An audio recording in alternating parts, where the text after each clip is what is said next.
El informe oficial tiene 1400 palabras. Yo escribí 300 de ellas. Las otras 1100 las escribieron hombres que nunca pusieron una bota en ese bosque, hombres con corbata y aire acondicionado, que leyeron un mapa y firmaron una conclusión. El informe dice que el incendio de Big Camp Creek comenzó la noche del 14 de julio, dentro de una zona cerrada por sequía extrema, provocado por fuegos artificiales ilegales. Dice que 9 personas murieron. Dice que los cuerpos fueron recuperados en un estado compatible con un incendio forestal de alta intensidad. Dice que hubo un solo superviviente, un guardabosques de 61 años con 34 años de servicio. Ese guardabosques soy yo. Me llamo Orin Vaughan. Y firmé ese informe sabiendo que era mentira. No por lo que dice, por lo que calla. No menciona las marcas de garras en el granito. No menciona que faltaban partes de los cuerpos, que el fuego no se lleva así. No menciona el olor a pelo mojado en medio de un bosque que ardía sin una gota de agua en 40 kilómetros. No menciona lo que vi entre el humo, de pie sobre 2 patas, más alto que un oso y más paciente que la muerte. No lo menciona porque yo no lo escribí. Porque si lo escribía, o me encerraban, o me obligaban a volver. Y yo no pienso volver a ese bosque mientras respire. Déjame contarte lo que de verdad pasó. Despacio. Porque hay cosas que solo se entienden si las escuchas hasta el final. Aquel verano, Alaska se estaba muriendo de sed. Llevábamos 81 días sin lluvia. La primavera se había ido sin dejar barro, y el deshielo había pasado tan rápido que los ríos bajaron antes de tiempo. El Selkirk, que en junio suele traer agua parda hasta la cintura, en julio era una lengua de piedras blancas con un hilo de agua en el medio, tan poco que se podía cruzar sin mojar las rodillas. El bosque boreal es abeto negro y álamo temblón, musgo y liquen, turba seca debajo de todo. En un verano normal, esa turba está húmeda, y el fuego avanza despacio, casi con pereza. Aquel verano la turba crujía como galleta. Podías apretarla en el puño y desmenuzarla como ceniza vieja. El liquen se partía bajo la bota con un sonido de papel quemado. Cerramos la unidad 7 el 28 de junio. Toda la cuenca de Big Camp Creek, desde la loma de Caperdome hasta el viejo camino maderero, hasta las ruinas del campamento minero de Argent. Alerta roja. Riesgo de incendio extremo. Cerrada al público, a los cazadores, a los pescadores, a todos. Colgamos cadenas nuevas en las 3 barreras. Pusimos carteles. Volé el perímetro 2 veces por semana en la avioneta vieja con Albert, el piloto, y desde arriba el bosque parecía un animal enorme y enfermo, seco hasta los huesos, esperando una chispa como quien espera el golpe de gracia. Yo conocía ese bosque mejor que a mi propia cara. 34 veranos. Sabía dónde bebían los alces y por dónde bajaban los osos. Sabía que Barranco guardaba nieve hasta agosto y que Manantial no se secaba nunca, ni siquiera aquel año. Un manantial pequeño, escondido bajo una losa de granito en la ladera norte de Caperdome, tan protegido del sol que el agua salía fría todo el verano. Guárdate ese manantial en la cabeza. Vas a necesitarlo. Vivía solo en la estación de Grayling. Llevaba 11 años viviendo solo. Tuve un hijo. Kael. Se llamaba Kael. Tenía 11 años el verano que murió. Yo estaba en una línea de fuego a 200 kilómetros, cavando cortafuegos con 20 hombres para salvar un pueblo que no era el mío, mientras el fuego que importaba, el que de verdad importaba, subía por la casa de mi cuñado donde mi hijo pasaba la semana. Un cable viejo, una casa vieja, y un padre que estaba salvando a desconocidos en vez de estar en casa. Llegué a la mañana siguiente. Llegué tarde. 12 horas tarde. Nunca olvidas cómo huele. La gente cree que el fuego huele a madera. No. Cuando de verdad se lo lleva todo, huele dulce. Huele mal y dulce a la vez, y ese olor se te mete debajo de las uñas y no se va nunca.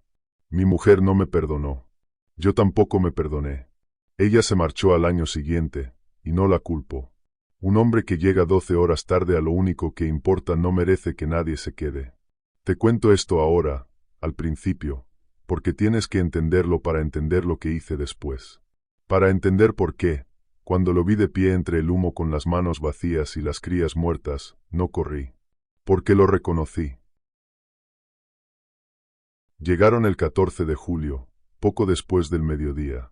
2 todoterrenos negros y un pick-up, subiendo por el viejo camino maderero que sale de la carretera comarcal.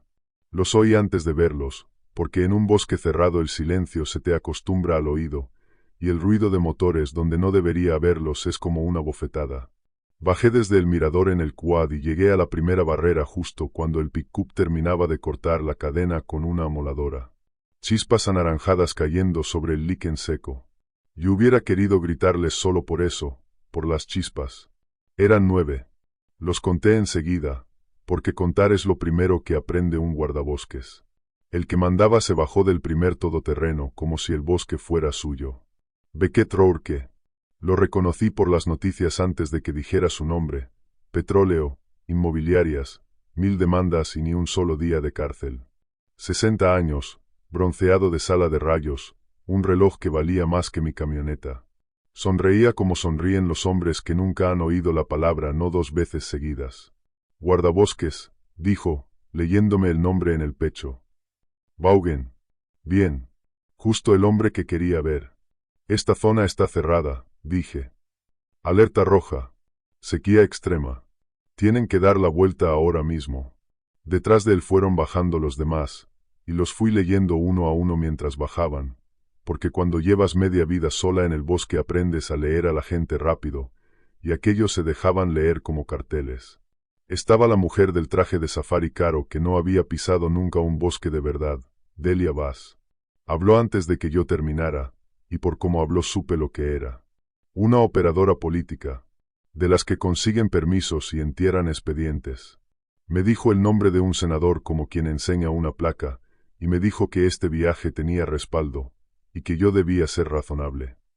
Estaba el chico de la cámara, Corbin Ashby, 20 y pocos, con un móvil montado en un estabilizador y una segunda cámara colgada del cuello, grabándome ya, girando alrededor de mí, comentando en voz alta para su público invisible. Miren, miren a este tipo, el guardián del bosque prohibido. Lo están viendo. Nunca dejó de grabar. Ni una vez en toda la tarde. Recuérdalo. Estaba el que traía la mercancía. Rohan Mercer, flaco, ojos ya idos a la 1 de la tarde, con una mochila que abrazaba como se abraza a un hijo. No hacía falta mirarla para saber qué llevaba dentro. Estaba el guardia. Sten Alborsen, grande, callado, cuello de toro, con un rifle de cerrojo cruzado a la espalda y una pistola en la cadera, tan tranquilo con las armas como otros con las manos en los bolsillos. Me miró y me midió, y decidió en 2 segundos que yo no era una amenaza. Se equivocaba, pero no como él creía. Estaba el arrogante. Brandt Kessler. Camisa abierta, una cerveza en la mano a mediodía, y en la caja del pick-up, tapadas con una lona que no tapaba nada, cajas y cajas de fuegos artificiales. De los grandes. De los que son ilegales incluso en un año lluvioso. Cuando vio que yo los miraba, se rió y le dio una palmada a la lona. Para esta noche, jefe. 4 de julio con retraso. Va a ser épico. Estaba el hombre que sabía. Silas Crane. Mayor que los demás, botas de verdad gastadas de verdad, manos de trabajo. Un guía local, de los que se alquilan por el día. Él sí conocía el bosque. Y él fue el único que no me miró a los ojos en toda la tarde. Miraba los árboles. Miraba las sombras entre los árboles.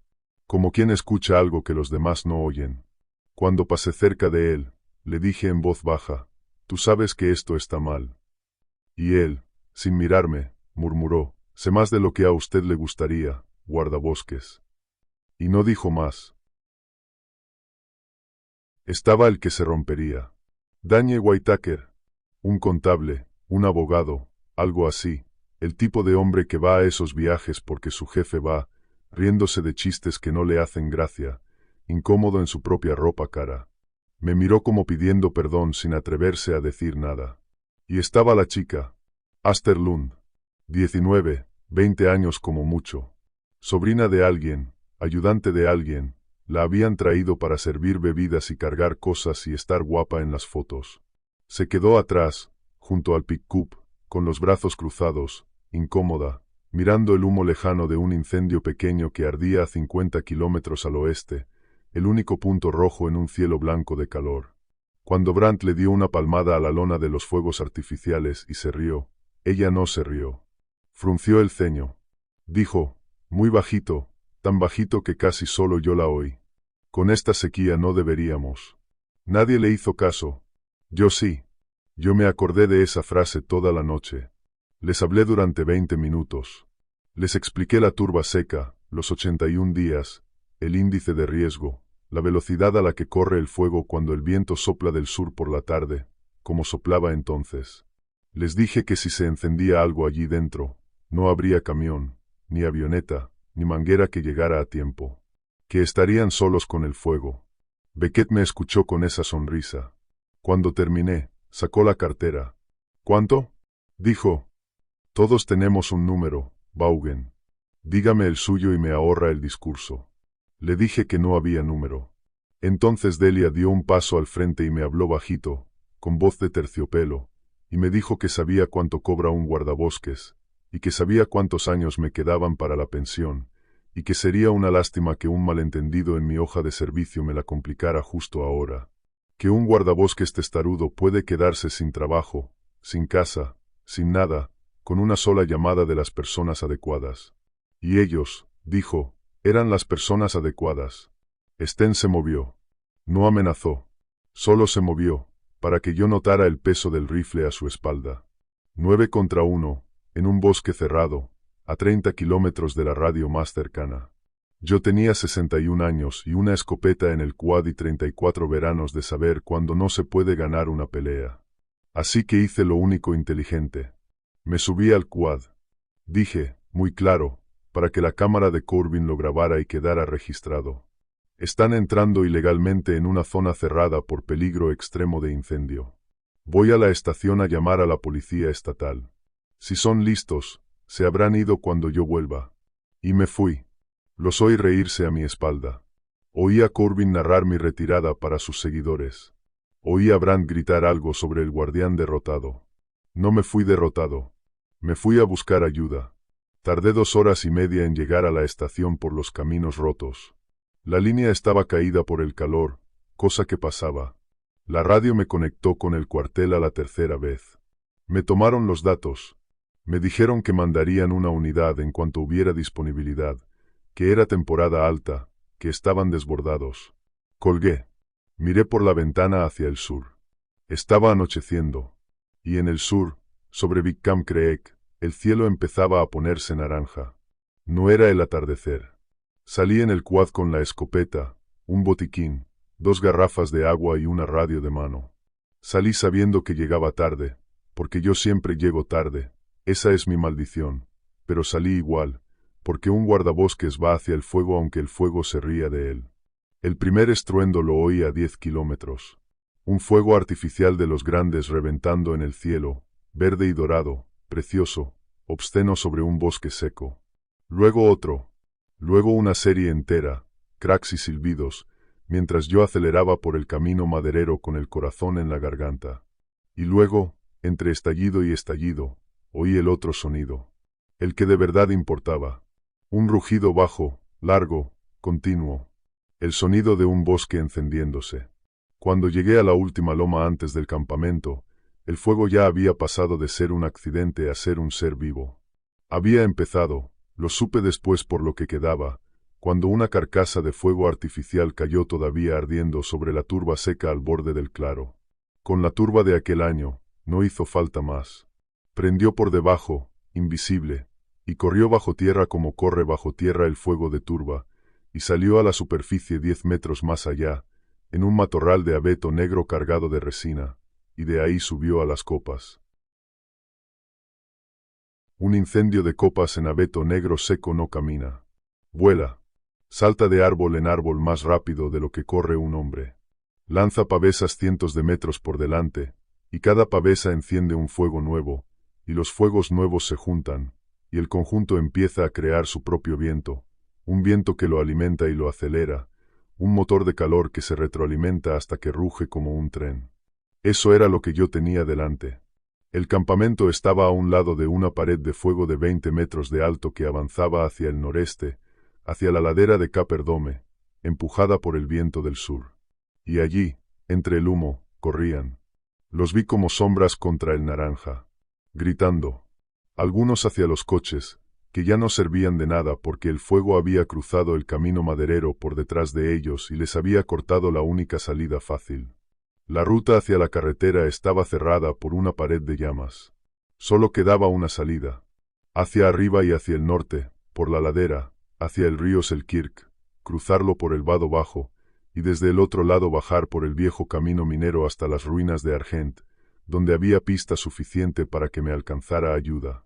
10 kilómetros de bosque en llamas y roca en la oscuridad. Era eso, o morir junto a los coches. Bajé por un flanco donde el fuego aún no había llegado, gritando, tosiendo, agitando la linterna. Los reuní como pude. 8 de ellos. Beckett con la cara gris de pánico, sin sonrisa. Delia sin voz de terciopelo. Sten con el rifle en las manos, mirando las llamas como si pudiera dispararles. Corbin, grabando el fuego, grabando su propio miedo, incapaz de bajar la cámara. Rohan tan colocado que Dañe tenía que sostenerlo de pie. Brandt callado por primera vez, con los ojos muy abiertos, mirando lo que había hecho.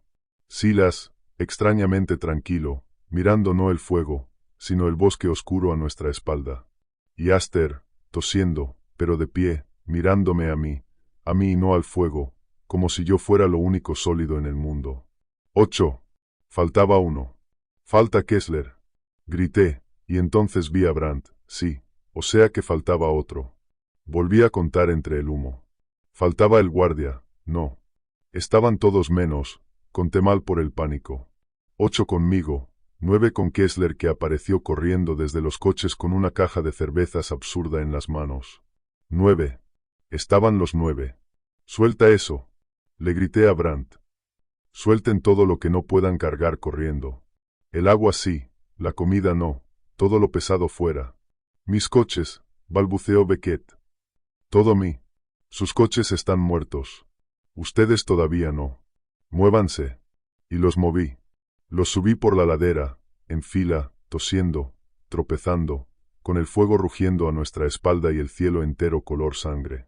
Yo iba delante, buscando el camino con la linterna, y ellos me seguían porque de pronto, en su vida entera de comprarlo todo, había una cosa que no podían comprar y que yo tenía, sabía por dónde salir. Fue subiendo esa ladera cuando lo noté por primera vez. No lo vi. Lo noté. Fue el silencio dentro del ruido.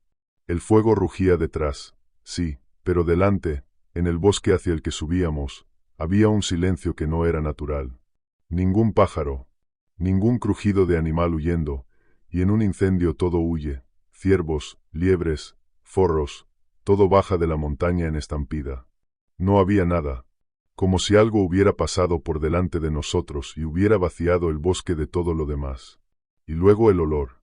Por encima del humo, por un instante, cuando el viento cambió, me llegó un olor imposible. Olor a perro mojado, a pelo empapado, en un bosque que ardía sin una gota de agua. Me detuve. Silas se detuvo a mi lado. Y él lo dijo antes que yo, muy bajo, para que solo yo lo oyera. No es solo el fuego lo que nos persigue esta noche, guardabosques. ¿Qué sabes tú? Le dije. Sé que hay cosas en esta montaña más viejas que las minas. Los antiguos no cerraban esta cuenca por el oro. La cerraban por lo que vivía aquí arriba. Le pusieron nombres que no le voy a decir. Tragó saliva. Yo los traje aquí por dinero. Que Dios me perdone. Sabía que no se debía, y los traje igual. No tuve tiempo de contestar. Arriba, en la oscuridad, entre dos abetos que el fuego todavía no había alcanzado, algo se movió. Grande. Bajo. Y luego, despacio, se irguió. Se puso de pie. La linterna solo alcanzó las patas y una parte del torso antes de que se apartara, pero fue suficiente para que se me helara la sangre a pesar del calor del fuego. De pie era más alto que yo, más alto que Sten, más de 2 metros, cubierto de pelo oscuro apelmazado y húmedo, con brazos demasiado largos que terminaban en manos de verdad, con dedos y garras. Y en lo alto, una cabeza que no era de hombre ni de perro, un hocico largo, orejas altas, y 2 ojos que devolvieron la luz de la linterna en un verde dorado que no he vuelto a ver en ningún animal de este mundo. Nos miró, no con hambre, con algo peor, con cálculo. Nos estaba contando, igual que yo los había contado a ellos. Y desapareció. No huyó. Se retiró. Hacia arriba. Hacia el fuego. Hacia donde íbamos. Sten levantó el rifle demasiado tarde. ¿Qué cojones era eso?, dijo Beckett con la voz rota. Nadie contestó. Yo miré a Silas. Silas miraba el suelo. Sigan subiendo, dije. No se detengan. No se queden atrás. Pase lo que pase, no se queden atrás. Fue el peor consejo posible, porque esa noche los que se quedaron atrás fueron los que sobrevivieron más tiempo. Pero yo aún no lo sabía. Subimos flanqueando el fuego, y a media ladera lo encontré. No lo estaba buscando. Fue el olor lo que me llevó allí, ese olor a pelo mojado ahora mezclado con algo más, algo dulce y terrible que yo conocía demasiado bien. El olor de mi hijo. El olor de aquella mañana. El olor de la carne y el pelo cuando el fuego se lo lleva.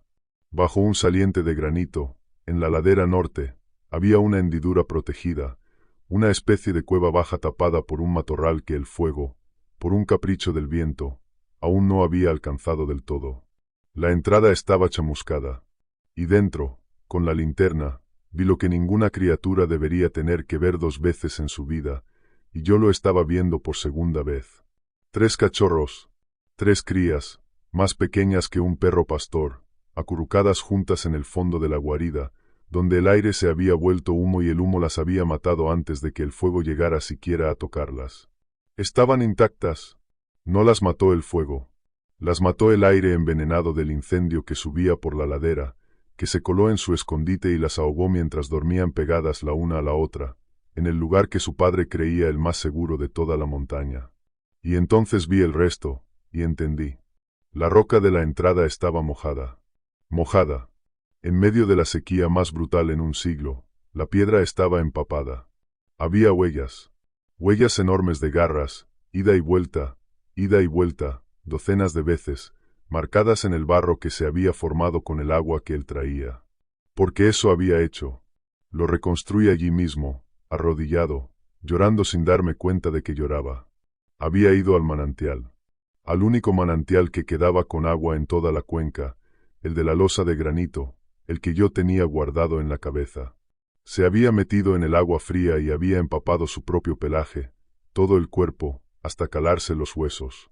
Y había corrido, empapado, ladera arriba, hacia el fuego, para llegar a la guarida y proteger a sus crías con su propio cuerpo mojado, para hacer de escudo con su carne húmeda contra las llamas. Y luego había vuelto a bajar al manantial. Y a empaparse otra vez. Y a subir otra vez. Una vez, y otra, y otra. Docenas de viajes. El pelo chamuscado en el lomo lo decía, las almohadillas quemadas de las patas lo decían, la desesperación marcada en el barro lo decía. Había hecho todo lo que un padre puede hacer. Lo imposible. Se había arrojado al fuego una y otra vez por ellas. Y había llegado tarde. El humo mata antes que el fuego. Sus crías ya estaban muertas por el aire cuando él aún luchaba por traer agua. Todo su esfuerzo, toda su fuerza sobrenatural, todo su amor, y llegó tarde, 12 horas o 12 minutos, ¿qué más da? Llegó tarde igual que yo, y encontró a sus hijos fríos en el lugar que él juró que era seguro. Me quedé de rodillas delante de esa guarida y no supe si el que temblaba era yo o el mundo entero. Sten apareció detrás de mí con la linterna. Joder, dijo. ¿Eso es lo que? Y levantó el rifle hacia la oscuridad, nervioso. Si mató a esas cosas, mejor. Menos que. Cállate, dije, y algo en mi voz lo cayó de verdad. Cállate. No sabes lo que estás diciendo. Porque yo sí lo sabía. Yo sabía exactamente lo que teníamos delante. No teníamos delante a un monstruo hambriento. Teníamos delante a un padre. Un padre que había hecho todo lo posible y había fracasado, y que ahora sabía, con esa inteligencia terrible que le brillaba en los ojos, exactamente quién había traído el fuego a su montaña. Los había contado. Igual que yo. 9. Y venía a por los 9. El primero fue Corbin. Fue una hora después, cuando cruzábamos un tramo de bosque muerto en pie, esqueletos grises de árboles quemados en un incendio de hacía 20 años, un paisaje de troncos negros bajo un cielo naranja. El grupo iba deshecho por el miedo, y Corbin, incapaz de dejar de grabar ni siquiera para salvar su vida, se había rezagado buscando el plano, como decía, el plano del fuego a través de los árboles muertos. Chicos, esto es viral, esto es, su voz, y luego el silencio. La linterna del móvil. Eso fue lo que lo mató. En un bosque negro donde todos habíamos apagado las linternas para no gastarlas y para que el humo no las convirtiera en muros blancos, la pantalla de Corbin brillaba como un faro. Un punto de luz azul flotando entre los troncos, moviéndose, marcando su posición con una precisión perfecta. Oímos un crujido. Uno solo. Enorme.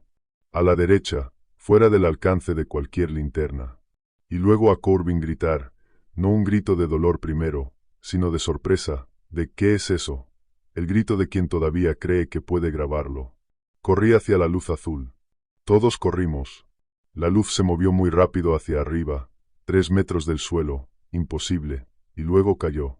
Cuando llegué, el móvil seguía en el suelo, seguía grabando, la lente apuntando hacia arriba, hacia las ramas negras.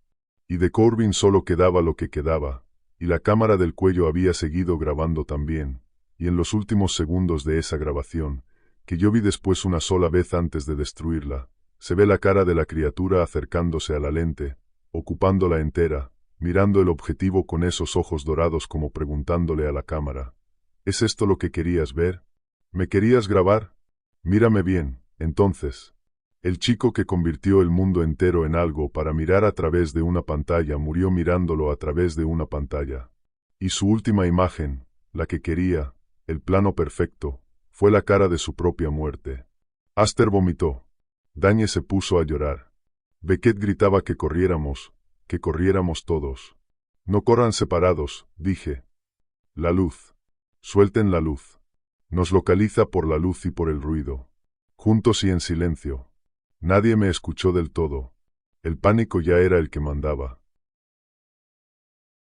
Delia fue la segunda, y murió como vivió. Llegamos al Selkirk poco antes del amanecer, aunque en aquel humo el amanecer era solo un gris más claro. El río venía bajísimo por la sequía, gracias a Dios, porque eso significaba que se podía cruzar. Piedras blancas, un canal de agua en el centro que apenas llegaba a la cintura, la otra orilla a 30 metros, y detrás, la subida hacia el camino minero y hacia Argent, hacia la salvación. Pero el vado tenía un problema. En el centro, donde el agua corría más fuerte, había un tramo resbaladizo de roca lisa, y para cruzarlo había que ir de uno en uno, agarrándose, ayudándose. Y él estaba en la otra orilla. No cruzando, esperando, de pie sobre las patas traseras, entre el humo que subía del agua caliente, una silueta oscura y paciente que nos veía llegar. Nos había adelantado. Conocía cada atajo de esa montaña mejor que yo, y nos esperaba en el único sitio por el que teníamos que pasar. Nos quedamos paralizados en la orilla sur. Hay que cruzar, dije. Es la única salida. Pero él está ahí. Necesitamos algo. Miré a Sten. ¿Cuántas balas? Suficientes, dijo Sten, y avanzó hacia el agua con el rifle levantado. Y entonces Delia hizo lo que hacía siempre. Buscó a alguien a quien usar. Agarró a Dañe, que era el que tenía más cerca, el que temblaba, el más débil, y lo empujó al agua delante de ella con las 2 manos, con toda su fuerza, gritando. Tú primero. Ve tú, comprueba tú si es seguro. Lo usó de cebo. Delante de todos. Lo lanzó al vado para que la criatura fuera a por él y ella pudiera cruzar mientras tanto por el otro lado. Dañe cayó de bruces en el agua, tragó, se golpeó contra la roca lisa del centro, y Delia pasó a su lado corriendo, aprovechando su cuerpo como escudo, avanzando por el vado hacia la otra orilla. Pero la criatura no fue a por Dañe. Se quedó quieta, ladeó la cabeza, y esperó a que Delia llegara al centro del río, al tramo de roca lisa, al punto exacto donde el agua corría más fuerte y donde nadie podía ayudar a nadie. Delia resbaló. Por supuesto que resbaló. Y en cuanto cayó al agua, en cuanto la corriente la arrastró 1 metro, 2, y ella gritó pidiendo ayuda, se giró hacia Dañe, hacia el hombre que acababa de usar como cebo, y le tendió la mano.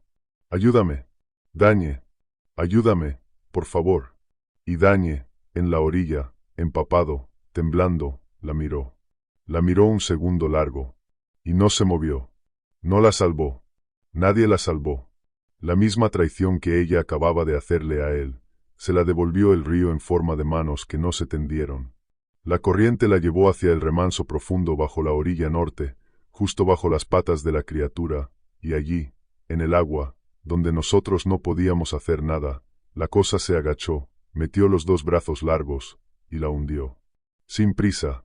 La mantuvo bajo el agua fría mientras nosotros mirábamos, mientras ella se debatía, mientras las burbujas subían. Murió sabiendo que la mano que necesitaba nunca vendría, porque ella misma había enseñado a todos, esa misma noche, que en ese grupo nadie tendía la mano a nadie. Dañe se sentó en el agua y se quedó allí sentado, con la mirada perdida. Algo se le rompió por dentro en ese momento y ya no volvió a arreglarse. No por lo que le hicieron, por lo que él no hizo. Perdimos el vado. La criatura estaba en la orilla norte y no íbamos a cruzar por ahí. Nos retiramos río arriba en la penumbra gris, buscando otro paso, y el humo bajaba tanto de la ladera en llamas que apenas veíamos a 10 metros. Fue Sten quien decidió que ya estaba harto de correr. No, dijo, plantándose. No, yo no huyo de un animal. Es un animal. Grande, pero un animal. Y yo tengo esto. Levantó el rifle. Un rifle de cerrojo bueno, de caza mayor, del que tumba a un alce a 200 metros. Alborsen, dije. Escúchame. Eso no es un oso. He visto lo que le hizo al chico. No hay tiempo de recargar entre. Cállese, viejo. Y en ese momento el humo delante de nosotros se abrió y allí estaba, en 4 patas ahora, bajo, avanzando despacio hacia nosotros por el lecho de piedra del río, y Sten hizo lo que sabía hacer. Se echó el rifle a la cara y disparó. El primer tiro sonó como un cañonazo en la garganta del cañón del río. Le dio. Yo vi el impacto, vi cómo la criatura se sacudió. Y siguió avanzando. Segundo tiro. Le dio otra vez. La cosa ni se detuvo.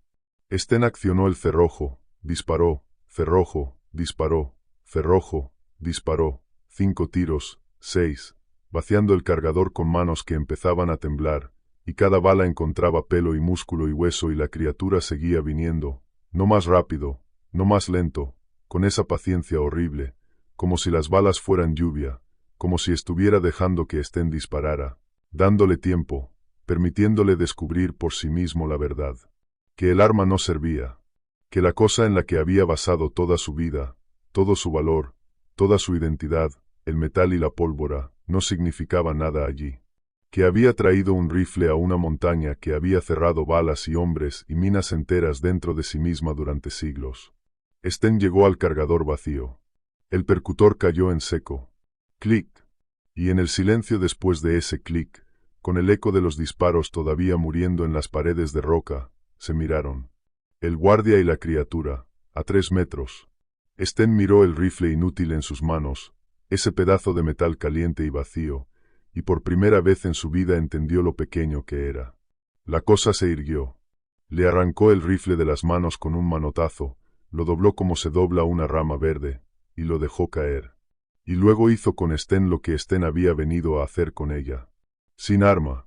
Con las manos. Como debía ser. Recogí el rifle después. El cañón estaba doblado en un ángulo de 90 grados. No hay oso en este mundo que doble un cañón de acero. Lo guardé. Es lo único que conservé de esa noche, y a veces lo miro para recordarme que hay cosas que no se solucionan con lo que llevamos en las manos. Quedábamos 7, contándome a mí. Beckett, Rohan, Brandt, Silas, Dañe Roto, Aster y yo. 6 de ellos y yo. Y ahí empezó lo peor de los humanos, que a veces es peor que cualquier monstruo. Beckett tomó el mando otra vez, pero no como líder, sino como rata.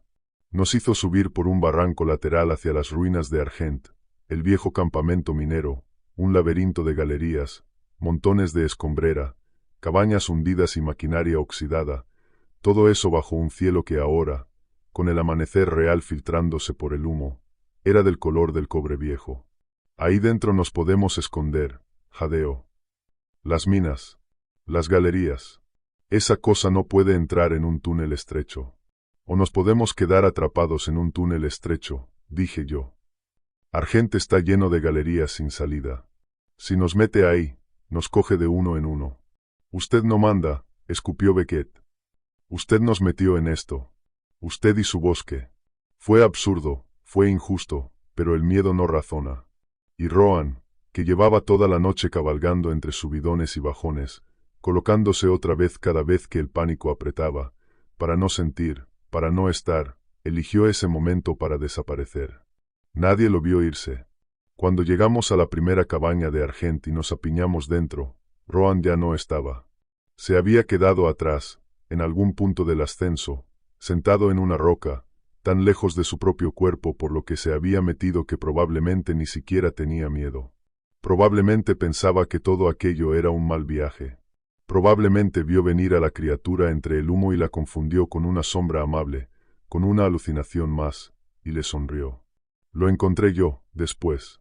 Estaba sentado igual, contra la roca, con la mochila de la mercancía todavía abrazada contra el pecho, la mochila que había cuidado más que a ninguna persona en toda su vida. La criatura no lo había despedazado como a los otros. Lo había dejado casi entero, casi en paz, como si hubiera entendido que ese hombre ya estaba medio muerto por dentro, ya se había ido a otra parte, y solo había que terminar de apagarlo. El hombre que se pasó la vida ayudando a los demás a huir de la realidad con químicos murió huyendo de la realidad, incapaz de sentir el único momento de su vida en el que debería haber sentido algo. Ni siquiera su propia muerte. La mochila seguía llena. De nada le sirvió.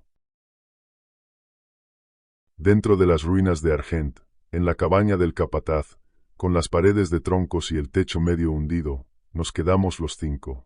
Beckett, Brandt, Silas, Dañe, Aster y yo. 6. Perdón. La cuenta se me enreda todavía, después de tantos años, porque cada vez que la hago vuelvo a estar allí. 6 vivos en esa cabaña, Beckett, Brandt, Silas, Dañe, Aster y yo, Orin.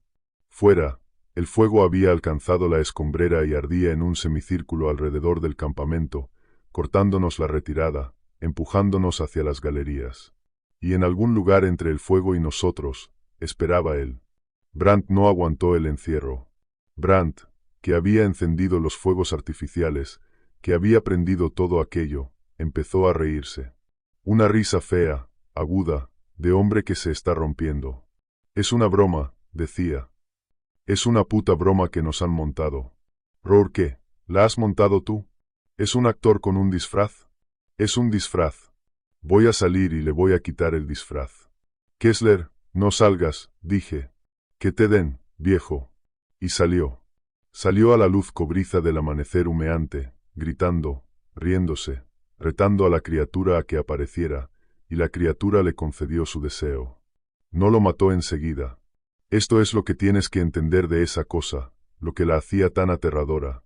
Entendía. Entendía quién había hecho qué. Sabía, de alguna forma, que aquel de la risa era el que había traído el fuego. Así que no lo mató. Lo pastoreó. Como un perro pastorea a una oveja, apareciendo por un lado y por otro, cortándole el paso, obligándolo a moverse, a correr, empujándolo con su sola presencia hacia el único sitio hacia el que Brandt no quería ir. Hacia el fuego. Lo llevó de vuelta, ladera abajo, hacia el frente de llamas que subía por la escombrera, hacia el corazón del incendio que él mismo había encendido. Cada vez que Brandt intentaba desviarse, la criatura estaba ahí, cortándole. No lo tocó ni una vez. No hizo falta. Lo condujo, gritando, suplicando ahora, ya sin risa, hasta el borde de la pared de fuego, y luego dio un último paso hacia él, y Brandt, para no ser alcanzado por las garras, retrocedió el último metro que le quedaba. Retrocedió dentro del fuego. Murió rodeado por lo que había creado. Murió dentro del incendio, envuelto en las mismas llamas que había prendido para reírse, para un vídeo, para nada. La montaña le devolvió su regalo. Le dio todo el fuego que había pedido. Oímos sus gritos desde la cabaña hasta que dejaron de oírse. Y la criatura salió del humo, caminando despacio hacia nosotros, con el resplandor del fuego detrás recortando su silueta enorme, y por primera vez me pareció que no venía con rabia. Venía con luto. Cada muerte era una lápida que ponía en la tumba de sus crías. Iba tachando la lista. 9. Beckett fue el siguiente, y hasta el último aliento creyó que podía comprar la salida.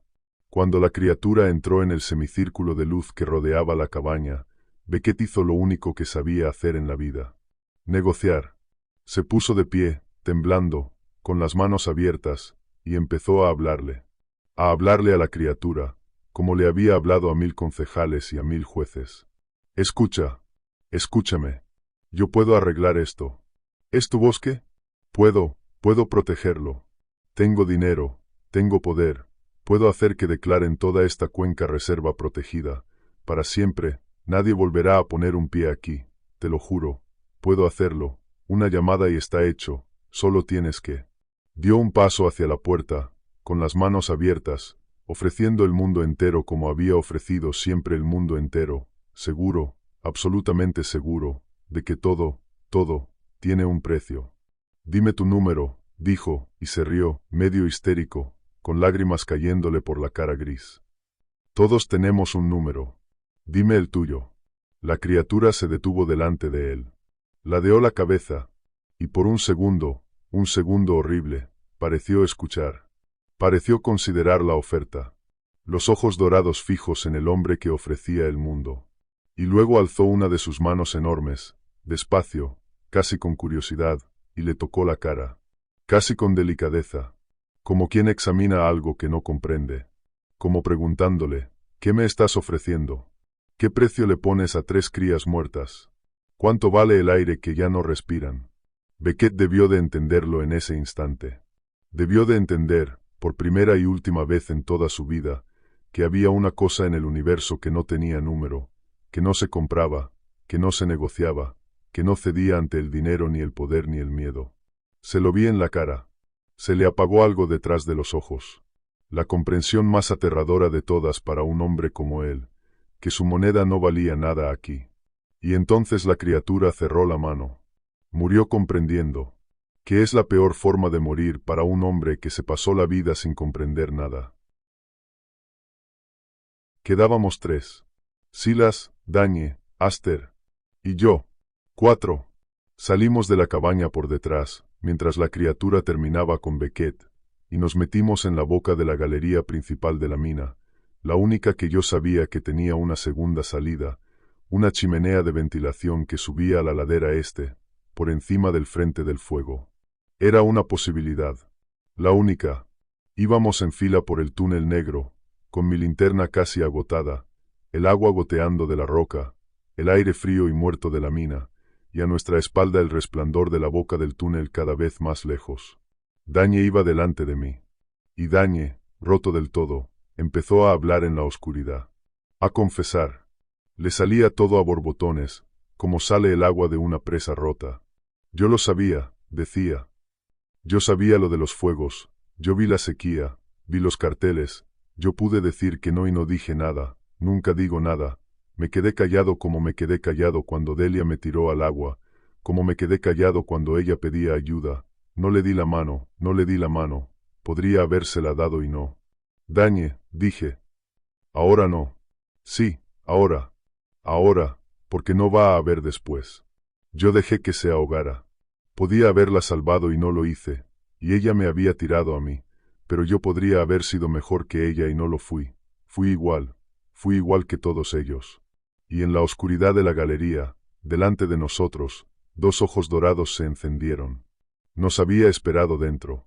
Conocía las minas mejor que yo. Por supuesto que las conocía. Dañe no gritó. Eso es lo que más recuerdo. No gritó ni corrió.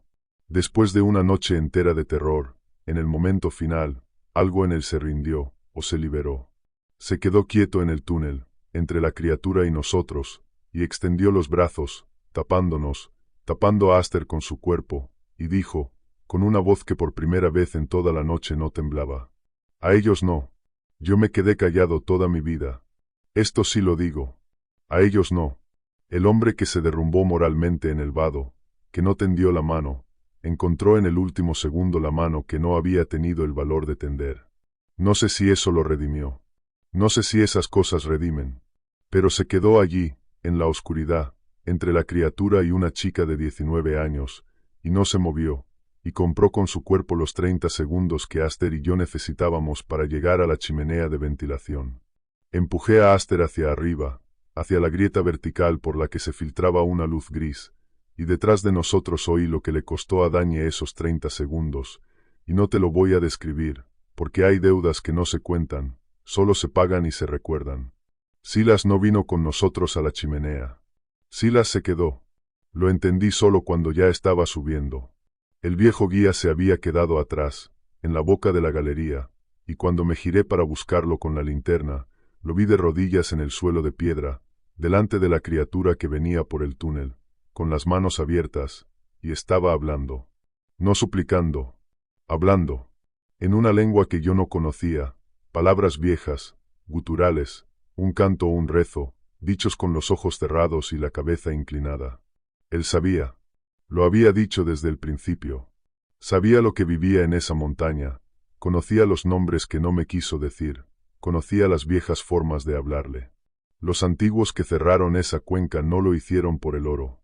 Y Silas era el último que recordaba por qué. La criatura se detuvo ante él. Escuchó. De verdad escuchó, ladeando la cabeza, esos ojos dorados fijos en el viejo arrodillado. Y por un momento pensé que lo iba a perdonar. Que las palabras viejas iban a funcionar.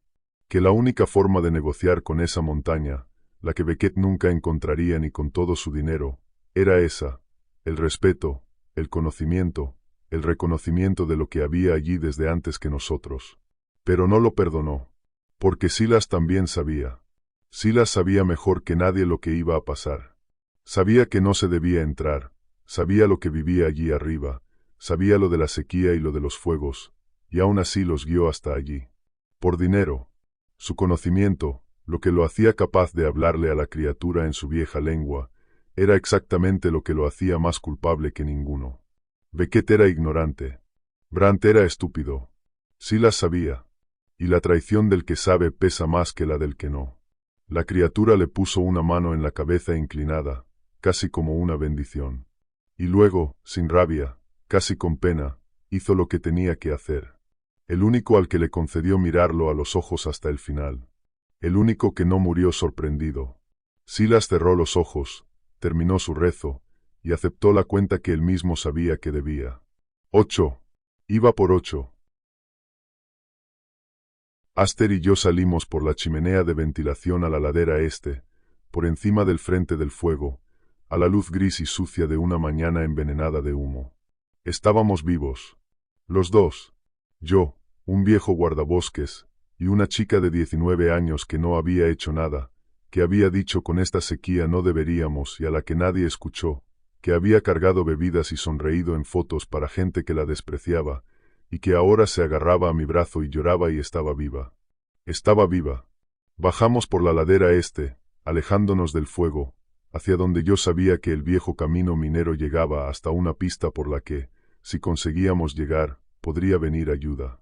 3 kilómetros. Solo 3 kilómetros de roca y ceniza y bosque muerto. Y yo me permití, por primera vez en toda la noche, sentir esperanza. Ese fue mi error. La esperanza siempre ha sido mi error. Casi estamos, le dije. ¿Ves esa loma? Detrás de esa loma hay una pista. Vamos a salir de aquí. Los dos. Te lo prometo. No debí prometerlo. Un hombre que llega tarde a todo no debería prometer nada. Íbamos bajando por un tramo de escombrera suelta, piedra que rodaba bajo las botas, y Aster iba delante de mí, con esa energía última que da estar a punto de salvarse, y yo iba detrás, más lento, con mis 61 años y mis rodillas y mi cansancio de toda una vida de llegar tarde. Y la piedra cedió. No fue la criatura. Eso es lo que más me duele. No fue el monstruo. Fue la montaña.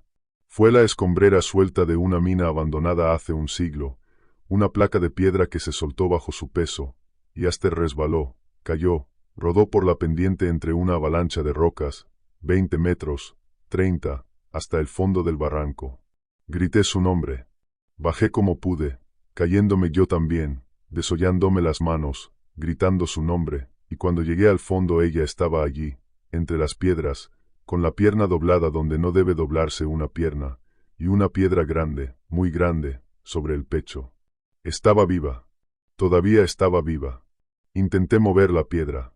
La empujé con todas mis fuerzas, con toda la fuerza de un viejo desesperado, y no se movió, no se movía, era demasiado grande, y yo empujaba y ella me miraba y me decía, muy bajito: no pasa nada, no pasa nada. Si pasa, dije. Si pasa, te voy a sacar. Aguanta, solo aguanta. He sacado gente de sitios peores, aguanta, ¿no te? Y empujaba la piedra, y no se movía, y le agarraba la mano, y le apartaba el pelo de la cara, y le decía que aguantara, que ya venía la ayuda, que casi estábamos, que se lo había prometido, que llegaba a tiempo. Esta vez sí llegaba a tiempo. No llegaba a tiempo. Nunca llego a tiempo. Se me fue de la mano igual que se me fue mi hijo. Despacio, mirándome, sin miedo al final, solo cansada, tan cansada, con la mano en la mía, hasta que la mano dejó de apretar. 19 años. La única que dijo la verdad. La única inocente. Y la perdí a 3 kilómetros del final, no por el monstruo, sino por la misma cosa que me quita todo, siempre, el tiempo. La llegada tarde. La distancia entre lo que quiero salvar y lo que puedo. Me quedé de rodillas en aquel barranco, en la ceniza, con su mano fría en la mía, y grité. Grité como no había gritado desde aquella mañana de hacía 11 años. Grité hasta quedarme sin voz, en el fondo de un barranco de un bosque en llamas, sosteniendo a otra criatura a la que había llegado tarde. Y entonces sentí que ya no estaba solo. Lo tenía delante. Había bajado sin ruido, como bajaba siempre, y estaba al otro lado del cuerpo de Aster, a 3 metros, de pie sobre las 2 patas, enorme, con el pelo chamuscado en el lomo y las patas quemadas y los ojos dorados fijos en mí. Yo no me moví. No corrí. No busqué la escopeta que había perdido hacía horas. Me quedé de rodillas, con la mano de la chica muerta en la mía, y lo miré. Y él me miró a mí.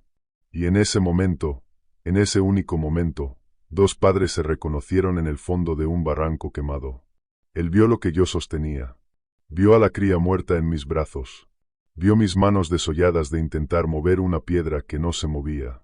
Vio, en mi cara, exactamente lo mismo que yo había visto en las huellas de barro delante de su guarida, a alguien que lo había intentado todo, y había llegado tarde igual. A un padre que corrió hacia el fuego una y otra vez y no fue suficiente. No me atacó. Bajó despacio, hasta ponerse a 4 patas, y acercó la cabeza enorme, ese hocico largo, esos dientes que habían acabado con 8 personas aquella noche, hasta muy cerca de mi cara. Sentí su aliento. Olía a humo y a sangre y a pelo mojado, a esa agua fría del manantial en la que se había empapado para salvar a lo que no pudo salvar. Y me olió. Me olió la pena. Los animales huelen el miedo, dicen. Pero esa cosa no era solo un animal. Esa cosa olía otra cosa en mí. Olía el mismo duelo que llevaba él. Reconoció a los de su especie, y su especie, esa noche, no eran los lobos ni los perros ni los osos. Su especie eran los padres rotos. Bajó la cabeza.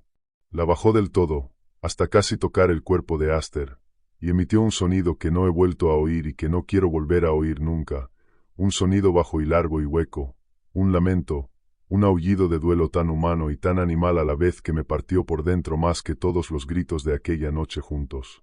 Estaba llorando a su manera. Por sus crías. Por esta cría. Por todas las crías que el fuego y la arrogancia y la prisa de los hombres se llevan antes de tiempo. Y luego se irguió. Me miró una última vez con esos ojos dorados.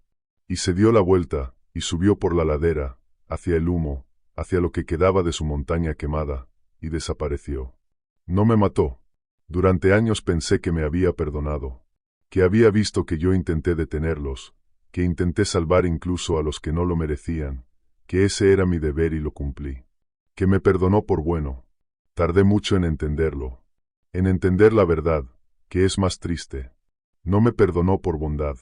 Las criaturas como él, y como yo, no funcionan con perdón. Me dejó vivir porque vio en mí lo mismo que él era.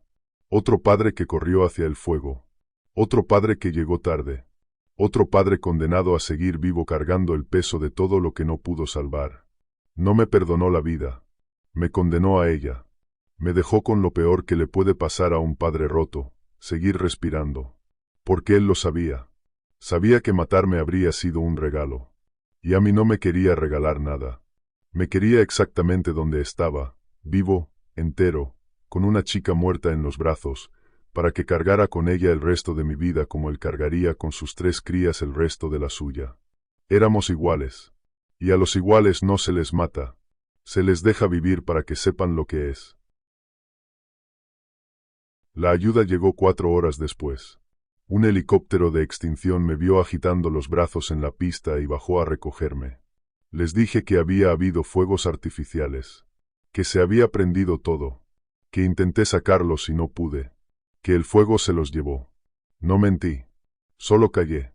Recuperaron los 9 cuerpos del grupo en las semanas siguientes, en distintos estados, y el fuego se llevó suficiente de cada uno como para que un forense cansado y un mundo que no quiere saber aceptaran la explicación fácil. Incendio forestal. 9 víctimas por entrar en zona cerrada. Un guardabosque superviviente. Firmé el informe. Escribí mis 300 palabras. Y callé el resto. Callé el cañón doblado del rifle de Sten, que todavía guardo. Callé las marcas de garras en el granito. Callé a Aster, que no murió por el fuego ni por la criatura, sino por una piedra suelta y por un viejo que llegó tarde. Callé la guarida. Callé las 3 crías. Callé el manantial y las huellas de barro y el pelo empapado. Y sobre todo, callé lo que sé, que allí arriba, en lo que queda de la cuenca de Vikam Creek, entre los troncos negros y las cenizas y la mina muerta, sigue viviendo. Solo ahora, sin crías, un padre sin nada que proteger, que es la clase de criatura más peligrosa que existe. Cerraron la cuenca para siempre después del incendio. Reserva protegida. Nadie vuelve a entrar. La misma llamada que Beckett le ofreció, con la vida, y que no le sirvió de nada, la hicieron los burócratas después, gratis, demasiado tarde para todos. A veces pienso que es lo único bueno que salió de aquella noche. Su montaña, por fin, está tranquila. Nadie va a volver a entrar con fuegos artificiales y cerveza y arrogancia. Nadie va a volver a llegar tarde a nada allí. Excepto yo, en sueños. Todas las noches, en sueños, vuelvo a estar de rodillas en aquel barranco, empujando una piedra que no se mueve, prometiendo a una chica que voy a llegar a tiempo. Y todas las noches, al otro lado del cuerpo, esos 2 ojos dorados me miran. Y ya no sé si el que llora en el sueño ese lo soy yo, porque a estas alturas ya somos la misma cosa. 2 padres, 2 fuegos, 2 crías que no supimos salvar. Me llamo Orin Baugen. Fui guardabosques 34 años. Sobreviví a la noche de Vikam Creek. Y ojalá no lo hubiera hecho. Porque él tenía razón. Vivir, cargando esto, es la condena más pesada que existe. Y me la dio a propósito.